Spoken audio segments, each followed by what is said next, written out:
share my slides here. Okay.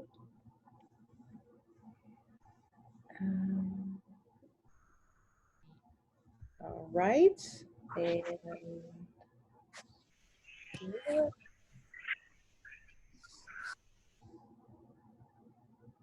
okay, does that look right? Yes. Okay, here we go.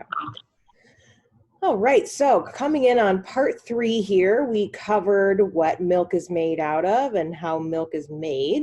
Then we talked about how those ingredients of milk are turned into cheese by adding other ingredients of cheese.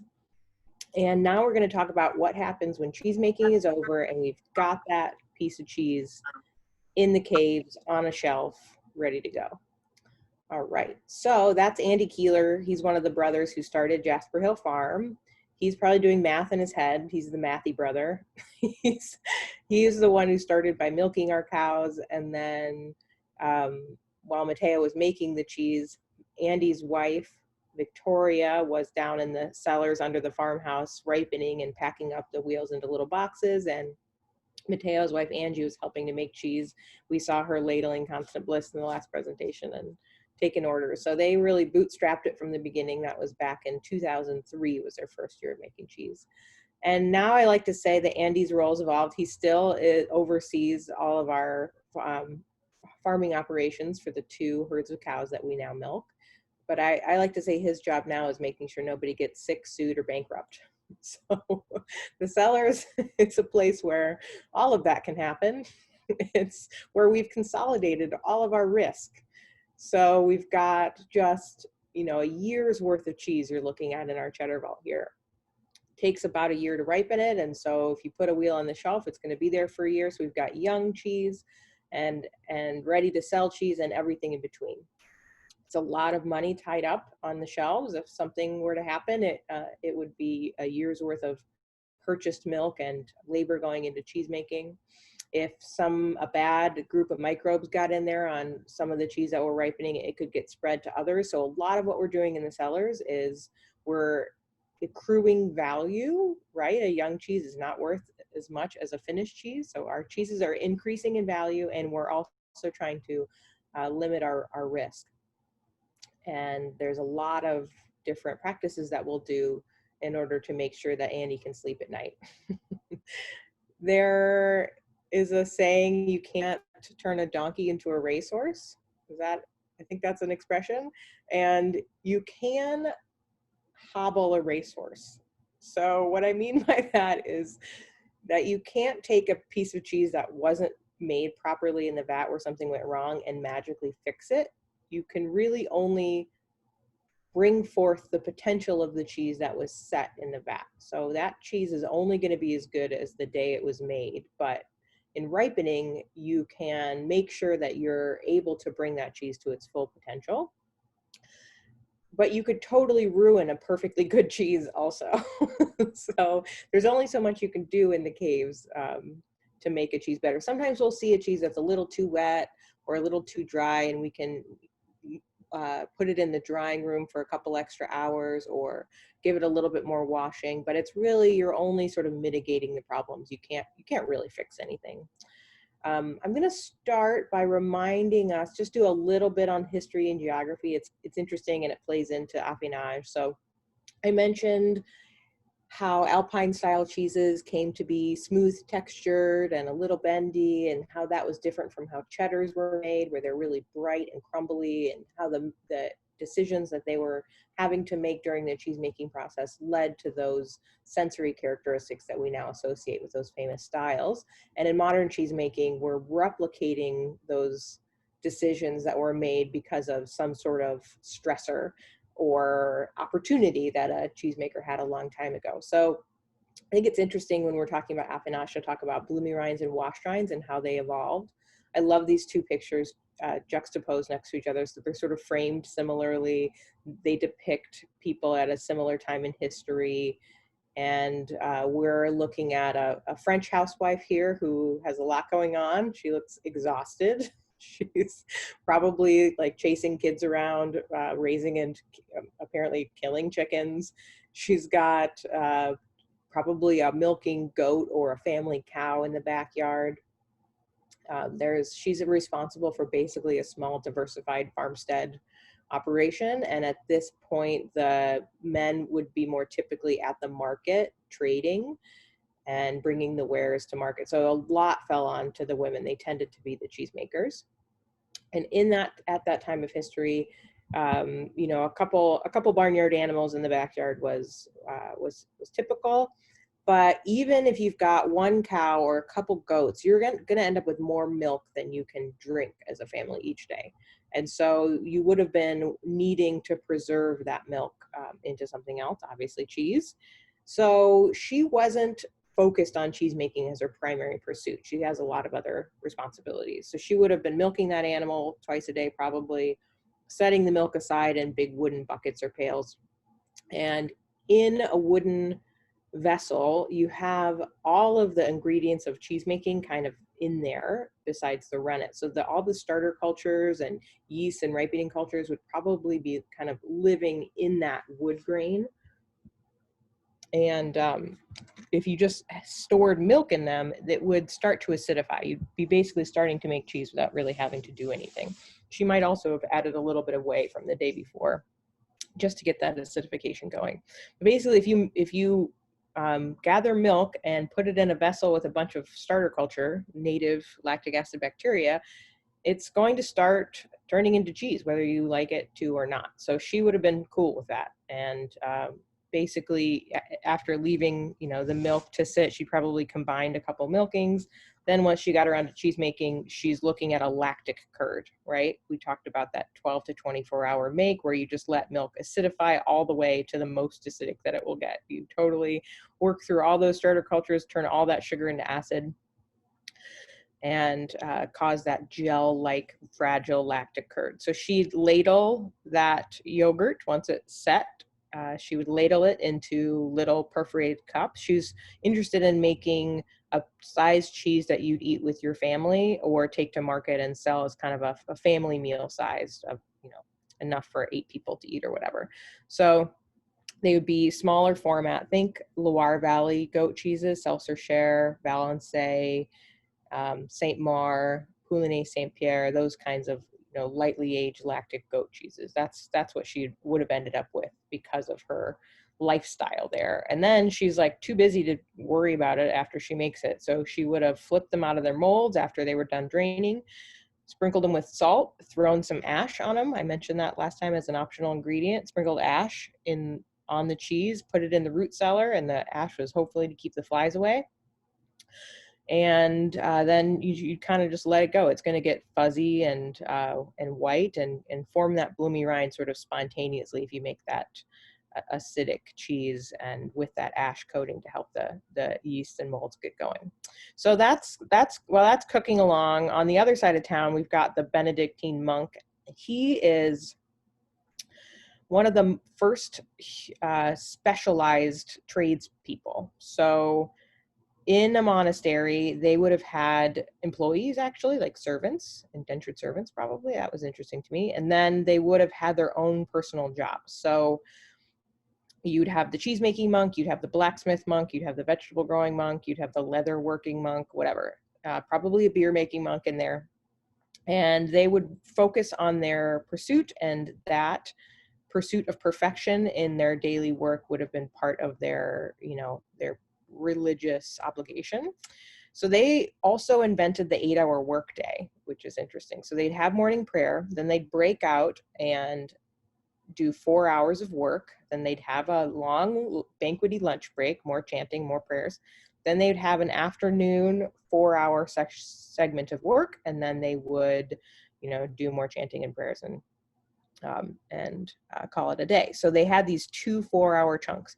So in the morning prayer, he would have had the servants milking the cows, and they would have had a group of animals, right? Not just like one per little family group. They were all hanging out together in a big group, and they'd have a herd of animals milked. So that milk would be waiting for him in the vat when he was done with morning prayers. He'd go down to work. He'd have 4 hours to get that cheese in and out of the vat. So unlike the housewife who was like, I will deal with this later, he was like, well, I've got 4 hours. I need to turn this turn this milk into cheese so I can get to my lunch break on time. So he was interested in a faster make. He would have, you know, be using whey or some charged up way of adding a lot of lactic acid bacteria to the cheese to get it going right away. And that means that he didn't have a lot of time to acidify the cheese, right? He was trying to make that process happen right within that 4-hour window. So he's going to end up with more of that enzymatic set or rennet set cheese, more like a Harbison than a Seltzer, right? Rubbery beginning texture. You can see that wheel of cheese he's got there, kind of a medium-sized banquet cheese. So basically a wheel of cheese that would feed a bunch of monks at lunchtime all together instead of a little family size for 4 to 8 people, little half pounder. So he had a medium-sized, kind of semi-firm tome, and that rubbery, you know, soft texture, kind of a meaty texture. They were often either fasting from meat or vegetarians altogether.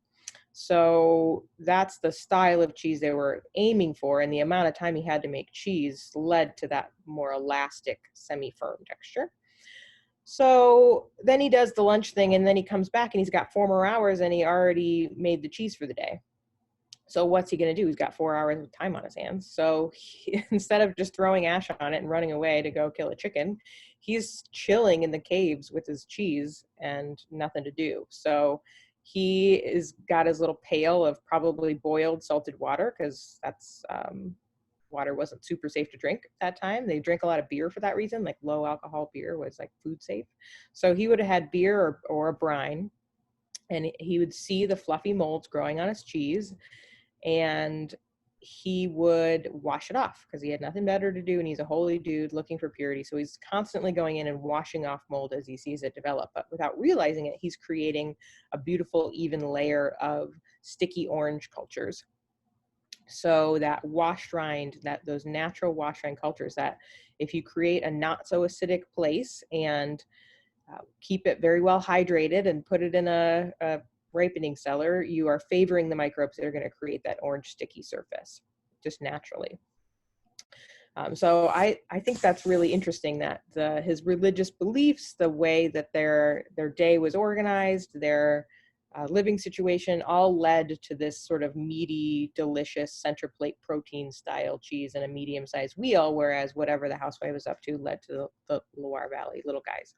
I mentioned kind of the origin story of the Alpine style cheeses and the British manor cheeses. Interestingly, in England, they had a lot of little farmhouse cheeses. We think of British territorial cheeses as the big, crumbly, textured, keg-shaped wheels, and those were really developed by the manors. So in the feudal system, you had, you know, the dude in charge in town had a big estate and employees, a big herd of cows, and they would have been making large format cheeses that you could stack like a barrel, big barrel shaped cheeses to put in the hull of a ship and like do transatlantic trade with.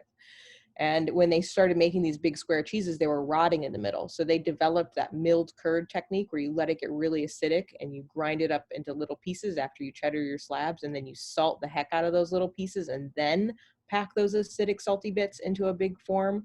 That was a way better way of actually preserving it and then being able to put it on like a ship and sending it to the Bahamas or whatever. So if you look into the origin story of different cheeses, you'll see those sort of economic pressures, the climate pressures, the arrangement of day, even religion that's going to shape the recipe, which is really cool. And what you're actually doing is applying selective pressure so that certain microbes are going to be able to survive, or certain minerals are going to be able to survive and affect the texture of the cheese. Okay, so when you look at different cheese styles, you could plot it on that graph we looked at in the last presentation, from soft to hard and from crumbly to bendy, right? Short texture is crumbly, like shortbread cookie dough, and a long texture is bendy, like pizza dough. So here I've got it where crumbly is on the bottom and bendy's towards the top, and soft is towards the left and hard is toward the right. So I just kind of thought of different rind styles, different affinage techniques, you know, different styles of cheese categorized by their rind, and plotted an imaginary set of cheeses in sort of a scatter plot here. So this is imaginary. I would love to get some time in my schedule to be able to do a survey of like terminal pH, like how acidic a cheese got and what its moisture content is of the 200 most popular cheeses in the country, and then color code dots and actually make a real scatter plot. So stay tuned, but I thought this was kind of an interesting way to look at it. You see the soft cheeses, soft ripened cheeses to the left. Wash rinds are a little less acid tolerant than bloomy rinds. So you've got those lactic set Balancé Celsius towards the bottom, very demineralized, very short textured. That the surface of those cheeses is too acidic for the sticky orange cultures to have grown. So they tend to be a little higher up. You can still have some, you know, sort of a nearly lactic set wash rind cheese, but they tend to live a little higher on the chart. You've got the tome style, sort of the medium textured cheeses. They can vary quite a bit in how crumbly their textures are.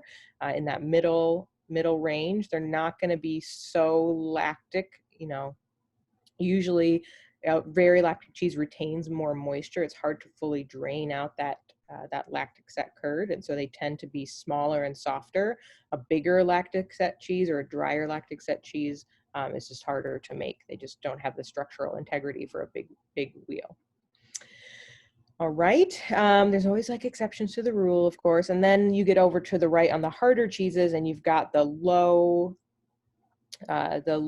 acid, high mineral, more bendy family. You might even have washed the curd, made a wash curd cheese. These are probably going to be cooked and pressed to some extent. And then down at the bottom, you've got a more acidic milled curd, British territorial style. Maybe Manchego would live somewhere in here, right? Then you've got like Parmigiano Reggiano, super, super dry. That might be, you know, right in this range. I might bump that circle up a little bit, kind of mid acidity level, but super dry. Very small curd. And so you can imagine the curd size getting smaller as you go across here in the cheese making process. All right, so in the caves, what can we do? We can't go back in time and hit the moisture or pH targets, but we can control the humidity of the cave. We can choose which brushes to use or other tools to help the rind develop, change the course of the direction of what's naturally growing on the rind. Like for instance, we found little plastic surgical brushes were all like mold injected plastic. It's all one piece. There's no creases for microbes to hide. And they're designed to be super sanitizable. Obviously you'd want that in a hospital. And it helps to, on a washing with this lightly abrasive little plasticky scrub, it's enough to get the bloomy rind colonies sort of off of the cheese, but not enough to damage or really scrape the rind. So it's, you know, in a hospital, they'd use it to get like gravel out of a road rash, you know, if you scratched yourself up. And it's actually a perfect tool to be able to rough up a wash rind without damaging it. So that's just one example. Cleanability of tools is really important. We're looking at this sort of natural bristle brush that would actually be really difficult to clean. We do have an autoclave which sanitizes through like heat and pressure and steam, and so we are able to use natural bristle brushes when they work, but we have a very sophisticated little mini, it's like smaller than your home oven, but it's a piece of lab equipment that can guarantee that you're sanitizing a more complex material like that. Autoclave. All right, so then there's air speed and renewal. When you pick out a culture in the culture catalog, it'll often tell you how many renewals of air per hour, basically the refresh rate of the air in your cave that's ideal for that microbe. So some microbes like more airflow, more oxygen, and others actually do better in a lower oxygen environment. Blue mold is an example of this. It tends not to grow as much on the outside or in the same way of the cheese. When you make a blue cheese, you're mixing the blue mold spores. It's a lot like a bloomy rind, actually. It's the same cousin. It's Penicillium roqueforti or glaucum instead of Penicillium camemberti, and so it's a blue in pigment, and it likes a lower oxygen environment. So you mix those mold spores in with the milk, you know, with your starter cultures and your adjunct cultures all at the same time, and then they just chill dormant because they need oxygen to live. And so once your blue cheese is in the cave, then you spike it with just stainless steel spikes. It looks like you've injected mold because you see that vein coming in from the outside. You can usually even see the little dimples where the needle went on the outside. So the assumption is, oh, well, you had a big needle and you injected the blue mold in, but actually it's just a plain spike and you're aerating the cheese to allow oxygen in. And when you make a blue cheese, you usually make it like a baker trying to achieve the perfect crumb of a bread. You're trying to make a cheese where the curds will loosely pile on each other, but not totally knit back together, and will leave the right amount of air pockets depending on the style of blue cheese you're trying to make. So you create a curd with the potential for air pockets. The outside rind tends to kind of seal itself up. So that blue cheese is not going to turn blue if you forget to spike it, which happens sometimes. Every once in a while, we'll get like a white Bailey and we're like, whoops, missed a wheel. But generally, as soon as you spike it, you let a little bit of air into the inside of those wheels, and then you'll fuel that blue mold to grow and ripen the cheese. So blue mold is really hard because you have to make air pockets inside that are just right. And then it's like a surface ripened cheese inside out. You're using surface ripening microbes on the inside of a cheese, which is just harder to do. Mateo likes to say that Bailey Hazen Blue is the most complicated cheese that we make. Okay, then we've got, so airspeed and renewal, that oxygen level is really important, and that the refresh rate. You also don't want your caves to be very windy, which we'll talk a little bit about. You will dry your cheese out. The faster air is moving, the more you're going to be wicking moisture off the surface of a cheese. So if you want to dry down your cheeses, lactic set cheeses are the only style that we put into a drying room, which is a very windy room of a moderate temperature to help relax the curd so it can let go of its water, and a low relative humidity. So we're pulling moisture out of the air and moving air around really quickly, and that can zap 20% of the moisture out of a fresh lactic set cheese like Weybridge in the first 24 hours. So if you're trying to dry down a cheese, you want it windy. If you're trying to maintain the moisture and have a nice supple texture, then you don't want that air to be moving too quickly. So that's something we think a lot about, actually, and we over the years have been able to slowly replace the air exchange systems in each of our 7 caves to get a little bit more sophisticated and a little bit easier to control. Okay, temperature is a huge one. So the microbes that you're trying to get to do their jobs are going to be able to work optimally at different temperatures. So we mentioned this with the starter cultures. They're classified as mesophilic, kind of moderate temperature, or thermophilic, higher temperature. There's also psychotrophic, which is like refrigerator temperature microbes. And you don't buy psychotrophic microbes because they are not good for cheese making. They tend not to be ideal. So the longer you refrigerate milk, the more you're basically incubating cold loving microbes, and the lower the potential quality for cheese making, especially with a raw milk cheese. So especially with the raw milk cheese, the fresher the milk, the better. We actually noticed this with a ripening cheese. We take a deliciousness factor, so we score the cheese based on what we think a monger is going to think. It's like, we also call it the sales velocity rating. How fast is this cheese going to sell itself based on how it's tasting? And so we'll give it a ranking, and then in our database, we can look at batches of cheese all lined up, and we color code the deliciousness factor number, that overall quality score. And so you'll see like bright green is great, and like yellow is not so great, and red is like feed it to the pigs.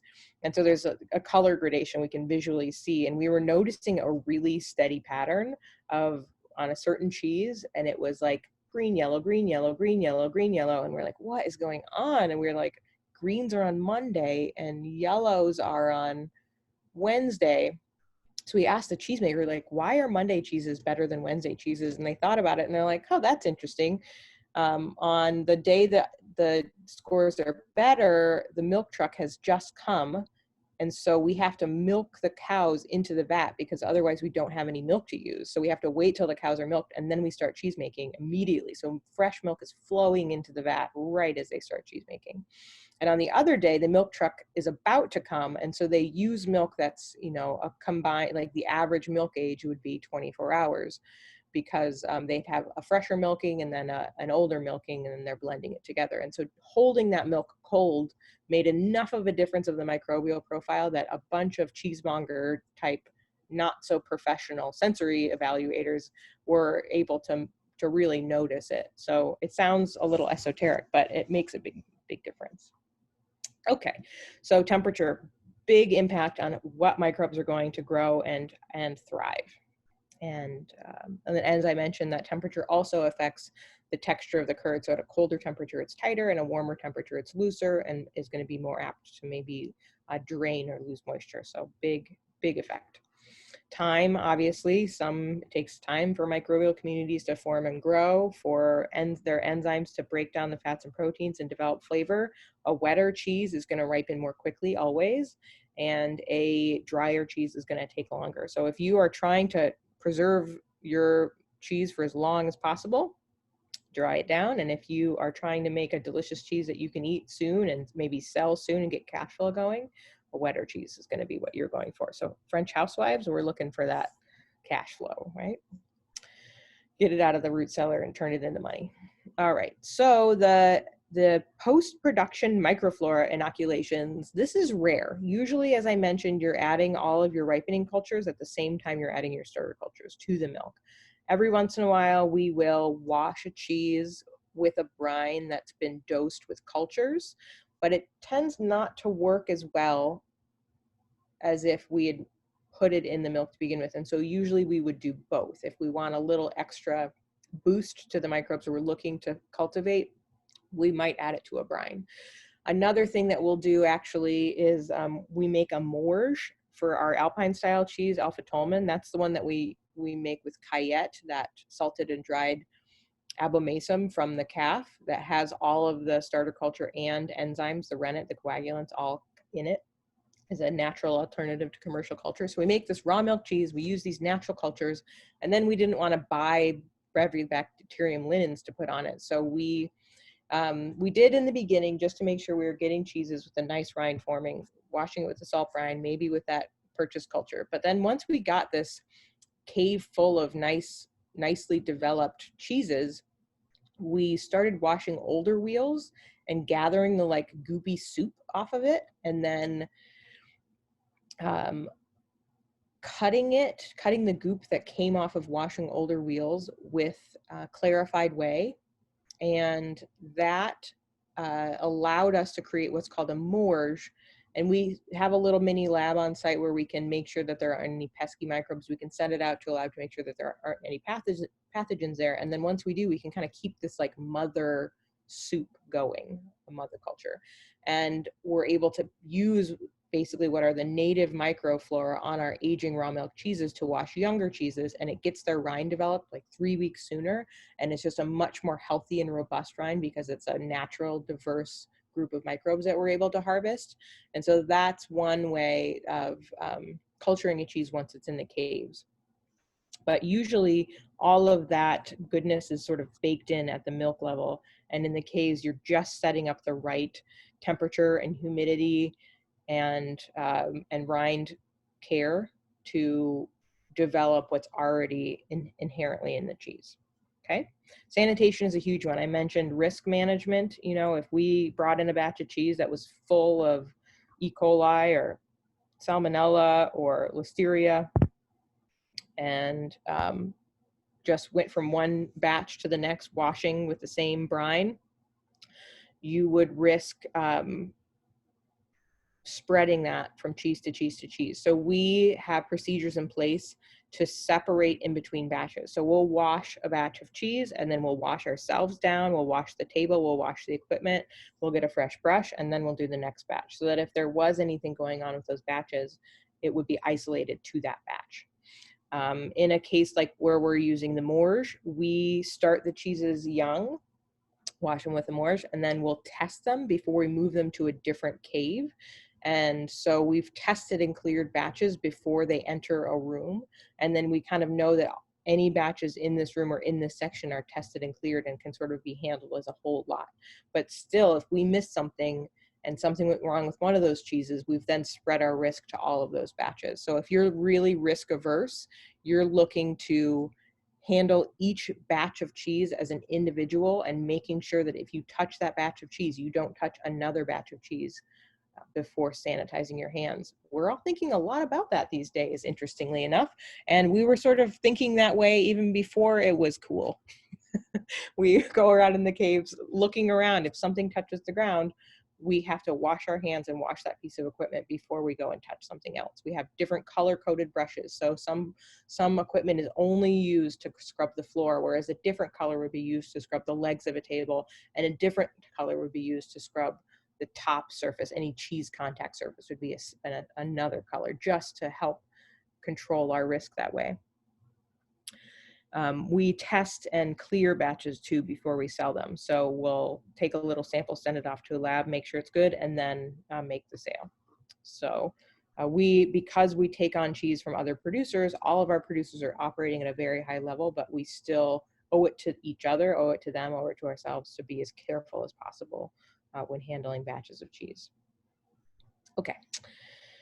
So here we go. This is a cool chart that came from Cloget, which is an equipment manufacturer that we work with sometimes in France. And so they created this on the left. It's a heat map of a functioning cave that they designed and supplied the equipment for. And on the right side, it's a airspeed map. So they had some kind of camera or sensors that could detect how quickly air was moving. And on the other side, they're using an infrared camera to get a heat map of what's happening. So this is really interesting. How this cave is designed is what they describe as optimal. What you're trying to go for is really even conditions, right? So every wheel in the vault is experiencing about the same thing. And this doesn't look very even. I mean, sort of, but they were like, this is actually pretty much best case scenario. And what they're describing is that up at the top, that hole where there's no data, that's the sock. So that's the air intake. And it's usually a big inflatable cloth tube that the air is being pushed through. And that helps kind of slow down the air and evenly disperse it. So that's running along the whole ceiling, and air is seeping out, equally around all sides of that intake sock. We can also take that down and clean it periodically. So on the left side of the temperature, that's cool air is coming in, right? That dark blue is colder, red is hotter. And so that cold air is coming in at the top, and cold air naturally sinks, right? Warm air rises. So you want that air intake to be at the top, because as you can see, the shelves are putting off a lot of heat. Cheese creates heat as it ripens. It's like being digested by microbes, and fermentation is happening. It's like heat is coming off of cheese. When we first made a soft ripened cheese, that Constant Bliss, and we finally had enough cheese to build a pallet instead of FedExing it out, we made a whole pallet of Constant Bliss, and we put it in cardboard boxes, sealed them up tight, wanted to protect them in some crazy truck or a warehouse. Then we wrapped it up with pallet wraps that none of the boxes could shift around. We were really worried about them getting damaged. And then when somebody got it like a couple days later and it had been transported on a refrigerated truck to a refrigerated warehouse, they opened it up and it temped at 90 degrees in the center. We basically just created like this giant fermentation chamber that was melting the cheese from the inside out, and it was all ruined. So then we designed all of our soft cheese boxes to have holes in it, and we use netted pallet wrapping instead of solid plastic. And you build a chimney on your pallet where you basically skip the center box so that there's a hole from the center just to help airflow continue and make sure that that cold air can get to your cheese as it's ripening, because it's actually creating heat from the inside out. So these shelves are creating heat, and then you see where the heat is getting sucked into the floor at the bottom. That is the exhaust. So you usually have the air outtake on the floor. Heavy gases like ammonia tend to sink. Heat would otherwise tend to rise. So you have cool air coming in at the top, flowing over the top of the cheese, and then you have air being pulled out at the bottom to help keep that flow in place and help keep the heat from going upwards, as you can see. So you also, one way of helping to keep the right kind of air, the microbes in the air, we don't just have random outdoors air getting sucked into the caves. It's filtered through, high quality filters. But when you open the vault door, you're, you know, letting what's essentially outside air in. We do filter all the air that's in like the hallways, but still you want to keep whatever the air composition is in your cave in the cave. And so you set it up so that more air is being forced into the cave than you're exhausting through the floor. And that creates positive pressure so that when you open the cave door, air rushes out, instead of when you open the cave door, it sucks air in from the hallway. So that's a principle of sanitary design that you will see in more sophisticated facilities, is positive pressure in a cave so that the air tends to rush out instead of sucking random air in. Okay, let's see, what else can we say? The air speed, you can see it's coming fast on the right side. It's very red, it's because it's moving more quickly. So the air is moving the fastest as it's being forced out of that sock. And then it kind of does a little funny centrifugal force thing around the corner here, where it rounds the bend and is moving quickly down the side of the cave towards the exhaust, which is interesting. It's moving a little faster down as it's getting sucked into the floor, but you can see visually that it's coming in more forcefully than it's being sucked out. So that's indicating that there's positive pressure happening. And also, you don't want the air to be moving too quickly. These cheeses over here and maybe up here are drying out more rapidly than a cheese like in this zone in the middle. So they might recommend that as you're caring for these cheeses that were in the middle get switched to the outside and from the outside in. And if you're really sophisticated, you're moving cheeses from the top to the bottom if you really are concerned about every single wheel being exactly the same. But usually in a cave age situation, every batch is a little different, every wheel's a little different. You embrace a little bit of variation, but you want to set yourself up for as much consistency as possible. So we don't worry about it too much. We do shift the wheels from the front shelf to the back of the shelf every time we turn them. You know, we'll get the front one out, we'll get the back one out, we'll put the front one in the back, and then the back one in the front. Okay, let's move on. Relative humidity. So we are trying to maintain a 98% humidity in most of our caves. And that puts us at risk for rain and condensation, which is something we really want to avoid. We don't want drips, which is not a sanitary thing. And we don't want like water droplets chilling on cheese rinds. We just want it to be very humid, which is a happy place for natural rind microbes. And so the principle of relative humidity, I think, is important to understand. I'm not sure if it's on the test, but basically there's not, like, when you say 90% humidity, it's that 90% humidity is like the saturation point of the air before it starts to rain, right? Air can only hold so much water before a cloud will form and the water will fall out of suspension.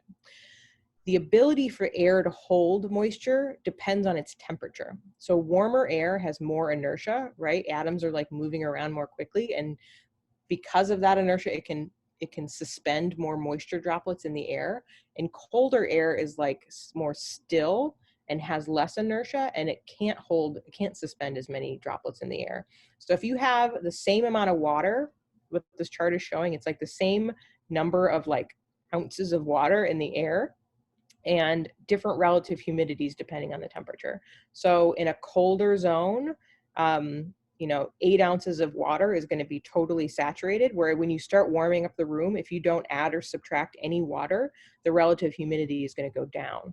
So as those cheeses are making warm air, warmth around themselves, they're effectively lowering the relative humidity.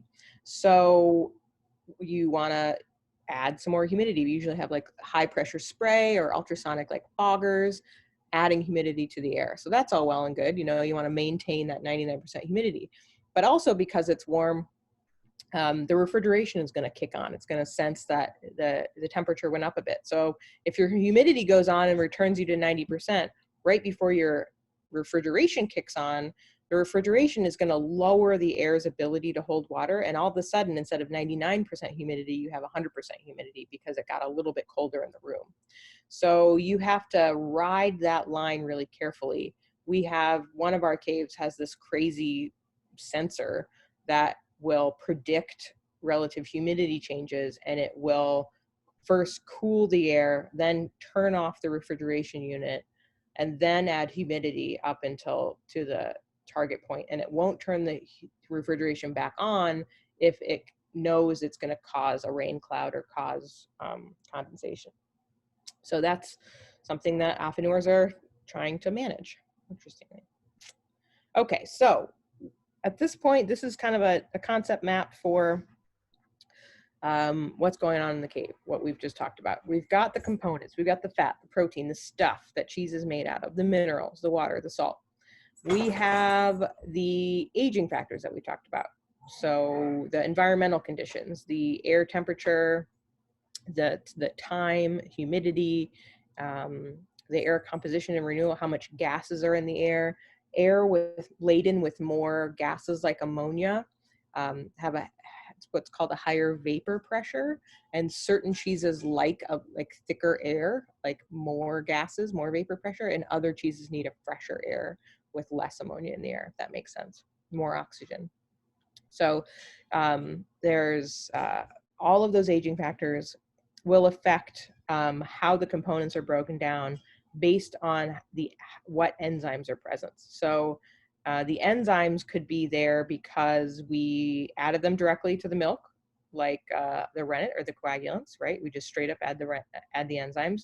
Raw milk has natural enzymes just with it that are gonna want to ripen whatever components you've got there.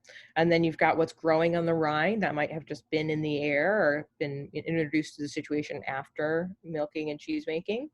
You might have added some of that rind flora that you bought from the culture company and added it in your starter culture and adjunct culture blend. Raw milk flora will have microbes that will bring enzymes to the party, and then of course your purchase cultures, starters and ripening cultures.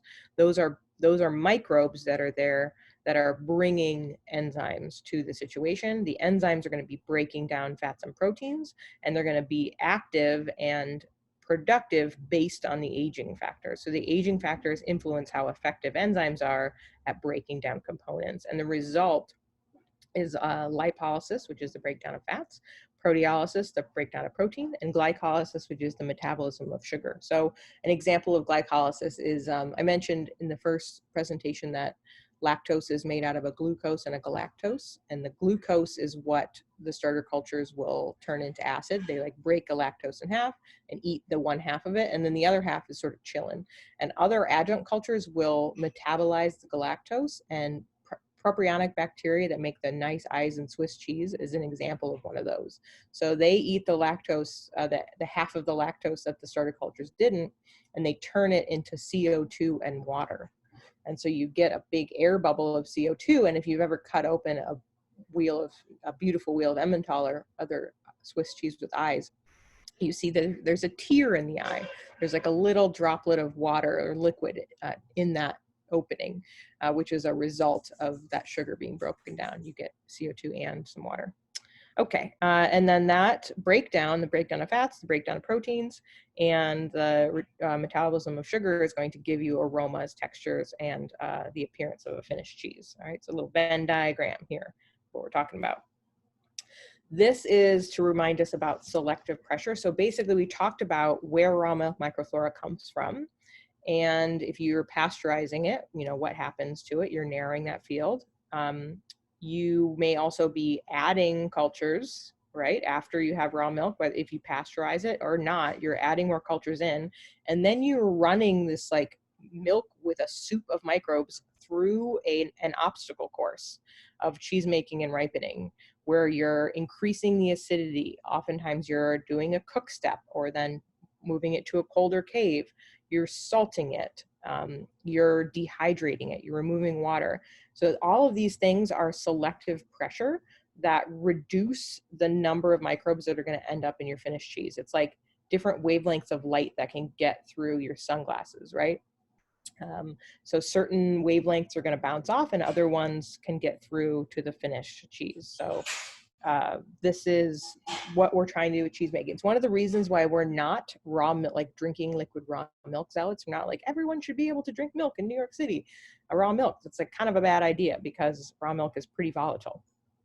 When you pasteurize it, it's a much more stable. When you make cheese out of it, it's much more stable. You're reducing the aperture for how microbes can get through by acidifying, dehydrating, and salting. right? So you're creating selective pressures that are actually reducing risk and creating a more predictable outcome through the cheese making and aging process. Okay, so this is just to reiterate that same thing. So microbes get to the cheese somehow. They're wild or you're adding them. They survive based on their ability to tolerate the environmental conditions that you create. They compete against each other too, or they will thrive if they've got, like, some of them need iron. So we've experimented with using like pink Himalayan sea salt with like extra iron in it on certain cheeses that we want certain microbes to grow, certain free amino acids. So basically they're not going to grow until protein starts breaking down, and then there's certain special food all of a sudden becomes available where previously they couldn't get to it because it was part of a more complex molecule. Then you've got the competition and interaction between species. This slide is pretty cool. It's like the same background microbe was on this Petri dish, and then they added a dot of 4 different microbes and to see how it interacted with the background noise. So this one, they liked each other, and the one that grew on top really thrived in the presence of the other one, right? These two are pretty neutral. It looks like they're both just kind of doing their own thing. You see a kind of a rim around here where the background microbe might not be doing quite as well, and it looks like this little dot's doing a little bit better. And then this one, whatever microbe's growing on top, it was antagonistic to the background noise. It totally prevented its ability to grow well together. So that's just a really cool example of how microbes can either help each other or outcompete each other. And that together is going to give you a rind community. So this is a close-up of a bloomy rind, a washed rind, and a natural rind. And these are layered communities. It's not a simple single organism. It's usually a combination of bacteria, yeast, and fungi or mold. Okay, this is interesting. We have a raw milk cheese called Windermere, and we added B. linens, Brevibacterium linens, the purchased wash rind culture, to the milk and to the brine. And then we had these Harvard microbiologists study the rind of the cheese, and they found all of these microbes living on the surface, and they didn't find any B. linens. So we bought B. linens and added it twice, and none of them survived to the finish line. They were outcompeted by all of these natural cultures from the raw milk or from the salt, or who knows where. It looked orange and sticky, and it had classic wash rind flavors, but it's just that commercial culture that we associate with wash rinds, the Brevibacterium linens, was outcompeted by our native flora. Really cool. So these results here are basically where a scientist has also found it and then put it in this database. So you find a microbe on a cheese, you put it in a database, and it'll pop up where else it was found. So somebody would start studying Arctic sea ice and found the same thing. It doesn't mean that somehow Arctic sea ice got on the cheese. It's just where else in nature it tends to be found. It's fascinating. Here's 3 washed rind Irish cheeses that somebody must have been studying in a lab and entered those results into a database. So it's really interesting. Okay. This is a look of more data that we got from those Harvard microbiologists who had a DNA sequencer. It was like a gift from above. They knocked on our door randomly. We're like, hey, can we scrape your cheese rinds and cave walls and tell you what's there? And we're like, oh my gosh, you can do that? Tell us everything. So this is successional. So from the left is a fresh cheese, and then to the right is an aged cheese. And they had 2 different experts. One was a bacteriologist and one was a mycologist, or a studier of fungi. He's a fun guy, Dr. Ben Wolf and Dr. Rachel Dutton. So they collected rind samples at different ages of the cheese, and then they typed what they found and ranked it by prevalence. So more of that one color means there was more of it proportional to other types of microbes. So you can see at the beginning, the microbial profile is really different than a finished cheese. So this is showing how microbial communities are growing and forming, and you can see it on the rinds as they develop, that you're really changing. This is interesting. Brevibacterium linens, didn't add it to Bailey Hazen Blue, totally growing on it. It's just in the environment. So it was a more hospitable place for that commercial culture to grow somehow than the actual washed rind cheese that we tried to set up those conditions around. So there's always a level of chaos. There's rarely a straight line between like, if this, then that, especially with a natural rind cheese. You have a wild environment. If you're making a bloomy rind cheese, you are creating a narrower selective environment, and bloomy rind, like Penicillium camembert, is super aggressive. And if you make the cheese properly, it will tend to outcompete everything else, and you'll have a relatively simple rind. There's still other things growing there. You know, there's still some weeds around, but it's a simpler rind. With a natural rind like Bailey, we're not adding a lot of ripening cultures. It's more of a laissez-faire, whatever's around will grow, and you get a much more diverse meadow-like rind instead of like a field of soybeans growing. Okay. In our lab, we were able to find a strain of Geo that no one had plugged into the system and named yet, a Geotrichum, one of the yeasts that will colonize the rind. Geotrichum galactomyces is a specific strain of that hadn't been found. So we named it something stupid like 9872 or whatever. I was like, ask the marketing gal before you name any more microbes, please. Anyway, so the pathway to flavor here, this is what I've been talking about over and over, and this is just a chart that shows it. So we have a fat globule, which is many molecules of butterfat trapped in a membrane. As the cheese starts to ripen, enzymes that come from microbes or just were in the milk or were added as rennet help to start break down this more complex thing into exposed butterfat or individual butterfat molecules, which are triglycerides. There's a glycerol, there's chains of fatty acids coming off of them. That number, and when people talk about short and long chain, it's literally how many carbons long are in that chain, and short chain fatty acids are considered 10 or fewer carbons. And then saturation, when you talk about how saturated a fat is, it's how saturated with hydrogen these chains of carbon are. And so all fat is a triglyceride, but the ingredients that the actual makeup of individual fats can be different, if that makes sense. And these short chain fatty acids, some of them are aromatic. So once you clip it off the glycerol, a little enzyme comes in and its job is to like eat that connection. Sometimes that short chain fatty acid is so small that it is aromatic and it will get into your nose and be sensed as aroma. Sometimes you might need to chop it up into, you know, smaller bits over time. So aroma tends to get going more and more as ripening happens, as these more complex structures get broken down into smaller, literally smaller and smaller pieces until they're so small they can get into your nose. Same story with proteins, right? You've got a bundle of chains of proteins. A protein is a chain of amino acids.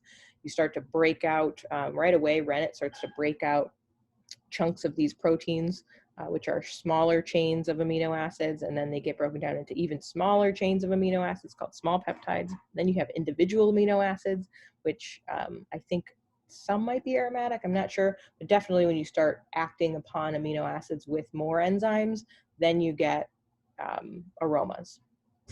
Okay, so that's a point at which we should just take a quick look. This is really complicated. Aroma science is really complicated, but I just want to point out the difference between taste and aroma. Taste is what your tongue can do. Sweet, salty, bitter, sour, umami, and the French think we can taste fat. There's a fatty acid taste, I believe it. Something that's sensed on your tongue. And so your tongue has about 1,000 taste buds or receptors and can only do these things. These are literally larger chunks of molecules or larger arrangements that your tongue can sense. So a milk has taste, it doesn't have much aroma yet, right? And the older your milk gets, the more aromatic it gets. Or as a ripening cheese continues to ripen, a fresh cheese has some taste. It might just be salty and acid and fatty, not much umami yet maybe. And then as you start to ripen a cheese, you'll get more taste. Maybe umami will develop more. Maybe your sourness will wane and become a little bit more balanced. Bitterness might come out as you break out some proteins into bitter peptides before they get broken down even further. Our young blue cheese is bitter, and then it leaves that bitter phase as it ripens more, as those proteins break down further into aroma, and it's not bitter anymore, and it's just like deeply savory and delicious. Aromas, so these are actually, whether your tongue senses something as sweet or salty is about the shape of the molecule as it hits those receptors. Aroma, I just recently watched a YouTube video that was amazing, and it was talked about, it's actually the vibrational frequency. They looked at shapes, and shape didn't necessarily correspond to how it's sensed. So these are categories of organic chemistry, and there's certain, it's like all organic life is made out of different Lego shapes all put together. And there's a long, long list of them. These are the Lego shapes that can get into your nose and be sensed as flavor. So there's certain functional groups that are aromatic. And so these are like basically aroma categories. So esters are fruitiness. We've got down here terpenes. This is like herbaceous resininess. So this is where like hops and cannabis would live, very high in terpenes. You've got peachy coconut creamy aromas. So these are actual little tiny volatile aroma compounds that vibrate at a certain frequency and are sensed by your millions of retronasal or olfaction, basically nerve endings, and send signals to your brain that build up an aroma profile. It's really complicated and scientists are just still trying to figure it out. They figured out simple things like fruits and can make like artificial pineapple flavoring. It's like, let's see, ethyl butyrate is the pineapple flavoring, right? So they found that like a pineapple is the thing in nature that has ethyl butyrate, this aromatic compound, in the highest concentration. And so if you put ethyl butyrate under a human's nose, it makes them think about a pineapple, which is the place in nature where all of those, where ethyl butyrate is found in its highest concentration. Like cinnamon bark is like 95% cinnamaldehyde, which is a volatile aroma compound. It's crazy. So you can actually like buy these aroma compounds and train your palate to detect them at lower and lower concentrations. But I just wanted to make the point that when we talk about how something tastes, you're really only talking about sweet, salty, sour, bitter, umami. And when you talk about a flavor, it's like a combination of aroma and taste. And when I talk about aromas in cheese, you're getting the aroma as you're eating it. It's part of the flavor. It's not just your nose. It's also what's getting in through the back door up through your throat and nasal cavity. But it's smell based. So the flavor of foods is based on smell. And so when your nose is out or you have a cold, nothing tastes like anything because your nose isn't contributing that data to the overall flavor experience. Okay, that's about as much as I can talk about today. Nathan, shall we go on to the math today or plan to do that another time? You know, I think that was a good, solid hour, a lot of great information. If you wouldn't mind to join us back for a fourth installment, I would appreciate that. But I'm sure a lot of people on the call may have some other things to go out and do. So yes, let's catch up on that. Great.